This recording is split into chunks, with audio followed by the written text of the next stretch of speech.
శంఖారావము. మన recording number 93 అన్నమాట. 13th chapter అయిన క్షేత్రజ్ఞ విభాగ యోగంలో మనం ఇప్పుడు 11వ శ్లోకం కంటిన్యూయేషన్ చదువుకుంటూ ఉన్నాము. పైన చెప్పిన స్థితిని అభ్యసించుచున్నవాడు ప్రశాంతమైన వాతావరణమును కోరుకొనవలెను. వారిని చూడవలెను, వీరితో కలిసి ఉండవలెను, 10 మందికి మన సామర్థ్యము తెలియవలెను, పలు తావులకు పోయి పనులు సాధించుకొని రావలెను అను కుతూహలం ఉన్నవారు ఈ సాధనకు నిలబడలేరు. ఎంతకాలమైనా ఒంటరిగా ఉండగలుగవలెను. అది భౌతికమైన ఒంటరితనమే కాక మానసికముగా పరమాత్మ ధ్యానమున ఉండవలెను. కర్తవ్యము కలిగిన చోట 1000 మంది నడుమనున్నను మానసికముగా అంతమందిలో తానొక్కడే ఉండగలుగవలెను. సభలు, సమావేశములు, పండిత గోష్ఠులు మున్నగు వానియందు కుతూహలము తహతహ ఉండరాదు. 10 మంది చేరిన చోట ఇందేమున్నదో తొంగి చూతము అని కుతూహలము కలుగరాదు. ఈ విధమైన సాధనతో అనన్య భక్తి యోగమును అభ్యసింపవలెను. భక్తి లేని కేవల యోగాభ్యాసము కానీ, యోగాభ్యాసము లేని భక్తి కానీ నిలువవు. జీవికి నిశ్చలత్వము కలుగవలెనన్నచో అనన్య భక్తి యోగ సాధన తప్పదు. 11వ శ్లోకం అయిపోయింది.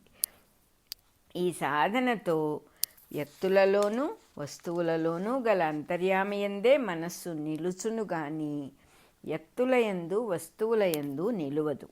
ఆత్మను అధిష్ఠించియే సాధకుని జ్ఞానముండును గాని నామరూపాదులు విలువలు అనువానిని ఆశ్రయించి ఉండదు. ఇట్లు ఆత్మను అధిష్ఠించియున్న జ్ఞానమే ఆధ్యాత్మ జ్ఞానము అని నిత్యత్వమును పొందవలెను. పొందినట్లు నిదర్శనమేమి? దాని యందున్న సర్వసృష్టియు అనిత్యమని తెలియుటయే. అప్పుడు సృష్టికి లోపల వెలుపల ఉన్న పదార్థ వస్తువునందు జ్ఞానము కలుగును. ఆ వస్తువు యొక్క ప్రయోజనము కూడా తెలియును.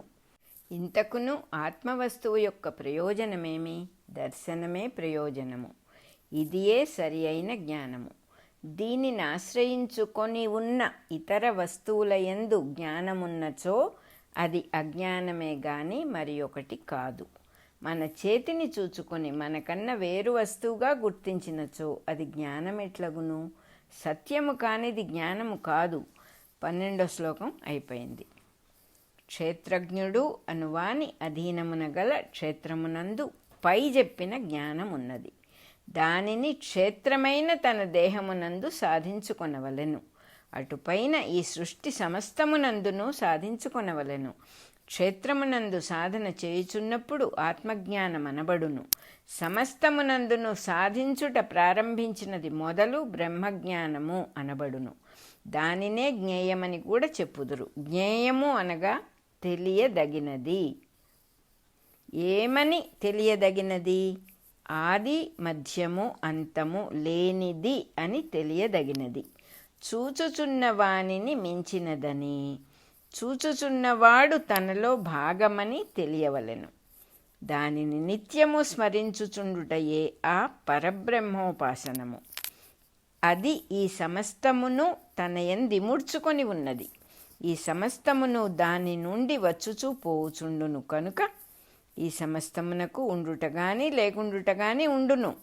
దానిని తన యందిముడ్చుకొనిన బ్రహ్మమునకు కూడా ఉండుట లేకుండుట ఉండును. ఈ రెండిటినీ తన యంది ముడుచుకొని ఉండును ఉండదు అను స్థితులు తన యందు వర్చించుచుండగా ఉండకుండుట ఉండదు అను లక్షణము బ్రహ్మమునందెల్లెడలా తోచుచుండును. ఆద్యంతములు లేవు గనుక అది అమృతము. దాని యందు సాధనలో ఉన్నవాడు అమృతత్వమును అనుభవించును. 13వ శ్లోకం అయిపోయింది. వెలుగులలో వెలుగు అని హెడ్డింగ్ ఇక్కడ. దేహము అనబడు క్షేత్రమును ధరించిన జీవుడు క్షేత్రజ్ఞుడు అనబడును. అతని చేత తెలియబడదగినది బ్రహ్మము.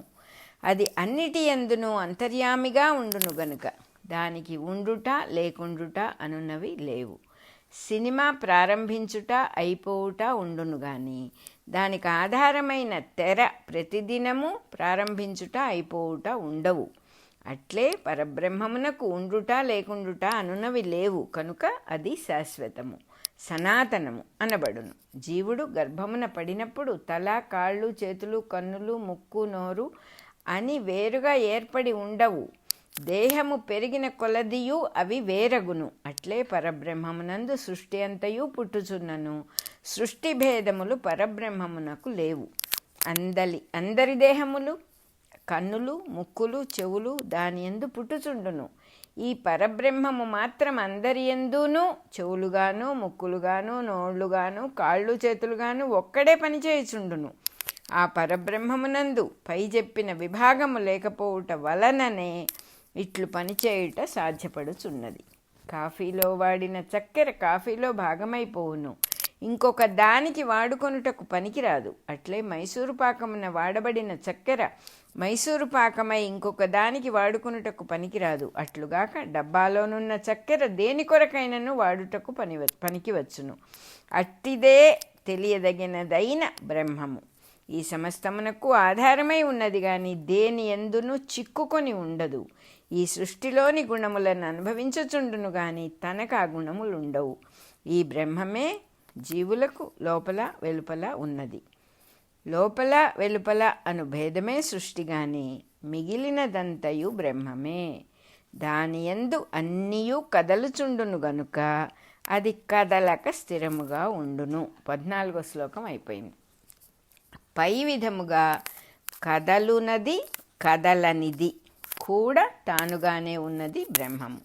అది అన్నిటి యందునూ అంతర్యామిగా సూక్ష్మముగా ఉన్నది గనుక ప్రత్యేకముగా ఒక వస్తువుగా తెలియబడుట జరుగదు. చోటులోనున్న వస్తువులను గమనింపగలము కానీ చోటునే ఒక వస్తువుగా గమనింపలేము కదా. కంటితో ఇతర వస్తువులను చూడగలము కానీ కంటిని చూడలేము కదా. అట్లే ఇదియును. దూరము దగ్గర అను భేదములచే ఇది తెలియబడును.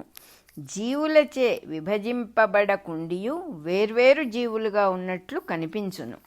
వేర్వేరు గోడ కన్నములలో నుండి ఆకాశము వేర్వేరుగా కనిపించినను కన్నములచే విభజింపబడుట లేదు. ఈ జీవులను అస్తిత్వమున భరించుచున్నది బ్రహ్మమే.